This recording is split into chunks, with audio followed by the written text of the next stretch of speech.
And I want to actually start by saying it's another day, but it's yet another brain-dead idea from our ruling class, solving nothing while real problems spiral out of control.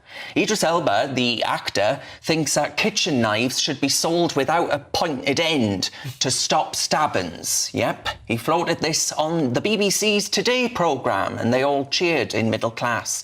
And a week later, Home Secretary Yvette Cooper said she's looking into the proposal. Meanwhile, I watched footage of a maniac waving a machete at London Bridge. The police pulled it out. It was like a python. That sounds quite rude, actually. I didn't mean it like that. A vet pet, I say this to you. Removing the pointy end from your mother's big knife isn't going to stop violent thugs. I'm going to take you to the Bible, because in Cain and Abel, Cain didn't need a big Tesco loyalty card to murder his brother after buying a blade. If someone wants to kill, they'll find a way. Will Mrs. Bowles ban forks next, just in case someone gets a nasty poke?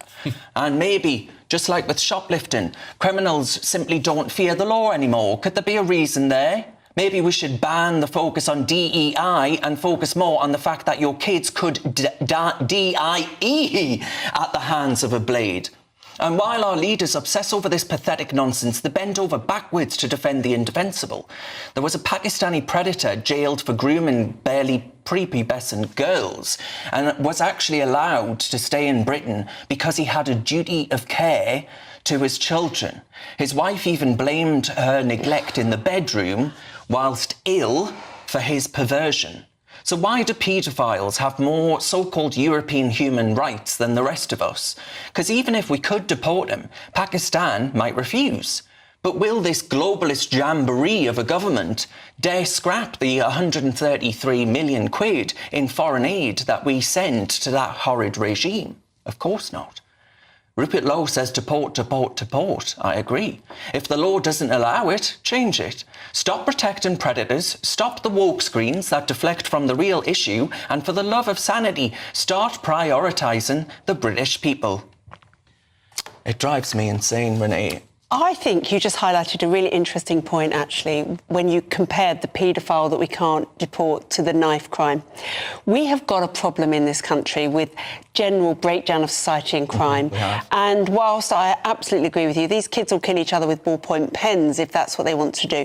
We need to sort out disciplines in school, but also what is going on at home. If we don't sort out parenting and what is going on with parents, we won't sort out the kids at school. So why are we focusing on overseas people that we should just put back there? I don't care what happens to him, let it happen, when we should be focusing all of our energy on our children in this country and making them into decent adults. What does it say about the human rights racket when it's seen as being more in line with said rights to keep a predator with his children than to safeguard the children? Well, I think when you argue that a paedophile needs to be a role model for his children, we've had that a couple of times now, we're lost. Yeah. We've lost our way. You're right. But We've heard this before. What does it say about our ruling class that they don't have the common sense just to say that that's ridiculous or just to say sod off? Exactly. You know, they have to have this sort of lawyeristic talk. Well, and across a range of issues, whether it's Chagos, whether it's reparations, like just a common sense sod off. That is not how we do things in Britain is appropriate, but they don't have the guts to do it. No, they don't.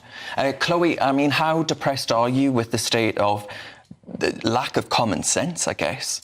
I mean, it just seems like there's a complete deficit of it and amongst our ruling class at the moment. This talk about blunting the end of knives. I mean, come on, the problem is that there are no consequences for carrying a knife on the streets of Britain. That's true. Yes, we see the odd video of, for example, someone at London Bridge being caught with a machete, but we've seen plenty of other videos of people dancing around, having duels in broad daylight on the streets of London and no consequences. We hear stories of people having been caught time and time again, but the police let them off over and over and over again. And then you find out that sadly they've ended someone's life when it could have been checked in much sooner. It should be the case that if you're caught with a blade, you are going straight to prison. That would solve the problem, Chloe, not cutting the ends off. They'll find a way to sharpen. Exactly. Chloe, what you've just hit on is important because this sort of silliness and lack of courage has consequences. Like if we're going to say that these problems are as a result of sharp knives, as a result of, say, a lack of cultural cohesion, as a result of importing the third world, It has consequences, and one of those consequences, people will die. This isn't just a theoretical conversation. Nikki, Shell's messaged in saying, Darren, we already have a treaty in place with Pakistan, but we did find that with some examples recently that the press was saying that the Pakistan authorities just said, no, we ain't taking them, even though there is this treaty. So do you think the government does have a duty to be more forthright? Well, we've got a massive problem with child abuse in this country anyway, and the majority of perpetrators are white British people. Exactly, but Renee said there, though, didn't she, that we need to focus on the issues we've got at home without importing foreign ones. Well, sure, but I mean, did we know he was a paedophile when he came over? I mean, it's a bit No, but we do know he's a paedophile now. Well, we did. That's true. That's true. get rid of him. That's true, Renee. But we didn't necessarily know when he came over. No, of course That's what I'm not. saying. We've got a crazy problem with child abuse in this country, and we do find it very easy. I'm not saying for a second what he's done is appropriate or right, or he should be treated with any kind of levity, but we don't deal with our own paedophiles very well. No, we don't. We don't put them in prison.